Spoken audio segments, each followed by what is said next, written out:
Skip பண்ணாதீங்க, பெரிய தப்பு. தினம் 300 ரூபாய் சம்பாதிக்க அரிய வாய்ப்பு. இன்ஸ்டாகிராம், Facebook பயன்படுத்த தெரிந்தால் போதும். Content post and content publishing மூலமா தினம் 300 ரூபாய் சம்பாதிக்கலாம். இந்த வேலை செய்ய 5 நிமிடம் போதும். Work training support, group communication support, all language customer live chat support, முக்கியமா சொந்தமா ஒரு பிசினஸ் ஸ்டார்ட் பண்ற அளவுக்கு உங்களால கற்றுக்கொள்ளவும் முடியும், சம்பாதிக்கவும் முடியும். இந்த வேலை வாய்ப்பு வழங்குவது 5 வருடத்துக்கு மேல ரன் ஆகிட்டு இருக்க நம்ம தமிழ்நாட்டு company school of business organisation private limited. மேலும் விவரங்களுக்கு டிஸ்கிரிப்ஷன்ல கொடுத்திருக்க நம்பருக்கு வாட்ஸ்அப் பண்ணுங்க.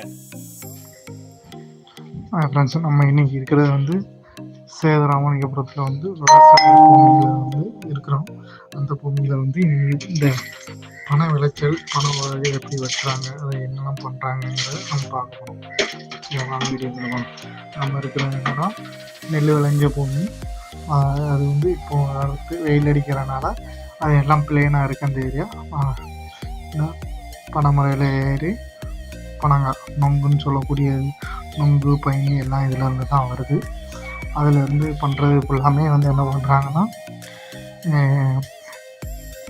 பயணி ஆரம்பிச்சில் அந்த இந்த நொங்கு வரக்கூடிய அந்த பாலையை சீவி விட்டு தான் பயணியாக வருது. அதை வந்து பயணி எடுக்காதபோது அந்த நொங்கு வருது. நொங்கு வந்ததுக்கு பிறகு அது வந்து நொங்கு வெட்டாம விட்டா கடுக்காகி பனை குட்டையாக உழு ஆரம்பிச்சிது.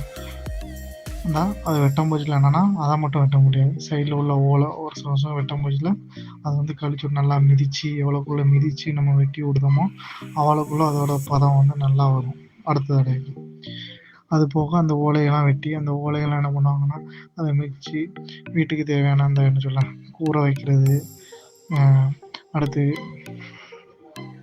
பொங்கல் டயத்தில் ஓலை வைக்கிறது, இந்த மாதிரிலாம் செய்வாங்க.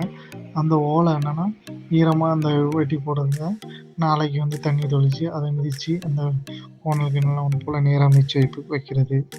அடுத்து அந்த மட்டையை வெட்டி தூர போட்டு மட்டையை வந்து கருக்கு மட்டையை அடிக்கிறது, அப்புறம் நார் கிழிக்கிறது, நார் கட்டில், இந்த மாதிரி பல விஷயங்கள் இருக்குது. அடுத்து இந்த பனைங்கொட்டையை என்ன பண்ணுவாங்கன்னா, போயிட்டு ஒரு பனையிலேருந்து ஒன்று விழுந்தாலே இது வந்து எல்லாமே வளர்த்துட்டுன்னு அர்த்தம். அதனால் ஒன்று விழுந்தாலே அதை வெட்ட ஆரம்பிச்சிடுவாங்க. விளைஞ்சிட்டு அதை வெட்டினோன்னா காயாக இருக்கும். அதை நினைச்சாங்கன்னா 1-2 காயாக இருந்துச்சுன்னா அதை வெட்டி குமிச்சு தண்ணியை நினச்சி அதை அப்படியே ஒரு இடத்துல அப்படியே போட்டோம். அதை அழுவி நல்லா பக்குவமாகி அழுவினோன்னா அந்த கொட்டையை பிச்சு காய வச்சு அதுக்கப்புறம் மண்புளியில் வச்சு பதிப்பாங்க.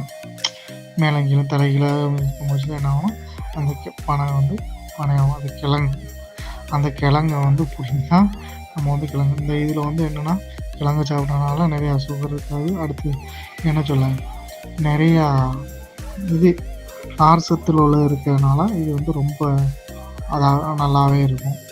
அப்புறம் நல்லா என்ன சொல்லலாம், அந்த டாய்லெட்டு போகாத பிரச்சனை அந்த மாதிரி இருக்கிறவங்களுக்குலாம் இது வந்து நல்லாயிருக்கும். நல்லா ஃப்ரீயாக போகும். நிறையா நார் சத்து அந்த மாதிரி அதிகமாக இதில் இருக்குது. அது போக இது ஃபுல்லாமே பனை காடு தான். இந்த பனையில் இருந்து ஏகப்பட்ட பனையில் உள்ளது வந்து எதுவுமே வேஸ்ட் ஆகாது.